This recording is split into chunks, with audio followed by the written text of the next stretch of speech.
भी कोई ऋषि महात्मा संत दिखा, सबको साष्टांग प्रणाम करो। अब वो बालक थे, अब संतों को प्रणाम करने की उन्होंने, क्योंकि जानते थे कि संतों की कृपा दृष्टि पड़ जाए तो प्रारब्ध का नाश हो सकता है। अब गुप्त रूप से सनक सनंदन सनातन सनत कुमार भी विचरण ही करते रहते, तो मार्कंडेय जी सबको प्रणाम करते थे, तो सब करुणा भरी, भगवान तुम पर दया करें। बच्चा जैसे कोई आप सब प्रणाम करो तो उतना हृदय नहीं, लेकिन अगर छोटा बच्चा तो एकदम उसकी तरफ दृष्टि जाएगी, राधा राधा राधा राधा। एक छोटा बच्चा है, प्रणाम कर रहा है 3-3.5 वर्ष का, तो वो सब संत, और वो चुपचाप बैठ करके देखा करते थे उनके पिता कि किसी ऐसे महापुरुष का आगमन हो जो सृष्टि पर शासन करने की सामर्थ्य रखता हो, तभी प्रारब्ध बदल सकता है।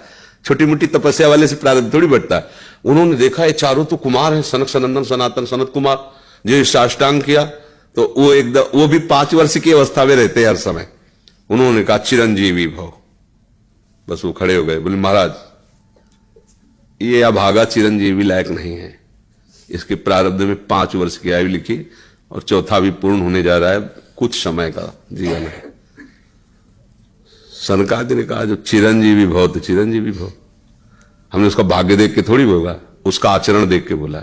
एक छोटा बालक संतों के चरणों में लेट रहा है, ये चिरंजीवी लायक ही है। बोले महाराज अब भाग्य देख के दे, 5 वर्ष की आयु, अब कैसे? तो उनका हम वो तिथि वो तारीख तुम निकालना, और उस तारीख को हम भी आएंगे, भगवान शंकर के मंदिर में भगवान शंकर के लिंग को ऐसे गले लगवा के बैठालना, हम भी वहीं रहेंगे, देखते हैं कैसे मृत्यु ले जाएगी इस बालक को। ऐसा ही हुआ। अब संतों के बताए हुए मार्ग पर चलने वाले का मंगल ही होता है। तो वैसे चारों कुमार वहां विराजमान गुप्त रूप से, धर्मराज पधारे, यमराज के रूप में नहीं, धर्मराज के रूप में, क्योंकि पर वो ये दृश्य देखकर घबरा गए, और मृत्यु के भी, काल के भी महाकाल भगवान शंकर है। उनका स्मरण किया कि भगवान आपके ही विधान का हम पालन करते हैं, जो आप आज्ञा करते हैं। 5 वर्ष की आयु है, आयु आज खत्म होने जा रही है, समय पूरा हो गया, पर मेरी ताकत नहीं कि आपसे छीन कर मैं ले जाऊं आपको गले लगाए हुए से। तो प्रभु आप प्रकट होइए और बताइए कि हम आपके कानून का आप कैसे पालन करें। अगर हम अभद्रता करते हैं तो आपकी मर्यादा जाती है, और अगर मैं अपने आपके कानून का पालन नहीं करते तो धर्म का नाश होता है। तो भगवान शंकर प्रकट हुए और उन्होंने कहा कि तुम्हें कोई परेशानी की बात नहीं, 5 वर्ष की आयु है ना, मेरी आयु के 5 वर्ष इसको जोड़ लीजिए।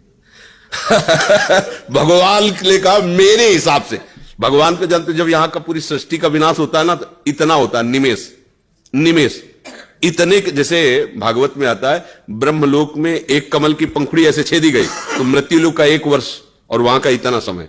तो भगवान का निमेष और ब्रह्मा की पूरी की आयु व्यतीत हो गई। आज भी अविनाशी हैं मार्कंडेय ऋषि, आज भी विराजमान है। क्या हुआ? क्रियमाण ने जोर कर दिया, प्रारब्ध का नाश हो गया। जो प्रारब्ध 5 वर्ष का था वो अविनाशी हो गया, वो अमोघ हो गया।